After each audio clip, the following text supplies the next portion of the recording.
Hi kids, and welcome to today's little demonstration. Today's demonstration is going to be about when Jesus told us about the man who built his house on the rock and the man who built his house on the sand. So what we have here, we have a nice strong rock here representing the rock, and then a nice little mound of flour here for the sand. And then we've got for the houses, tasty Maryland cookies.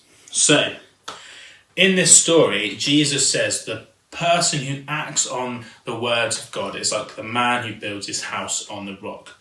And when the winds and the rains and the storms comes, which is going to be represented by this knife, nothing happens. The house stays strong and firm. But when you don't act on the words that Jesus tells us, you're like the man who builds his house on the sand. And when the winds and the rain come on here, what happens? It falls over. Not good. Now got a floured, covered cookie.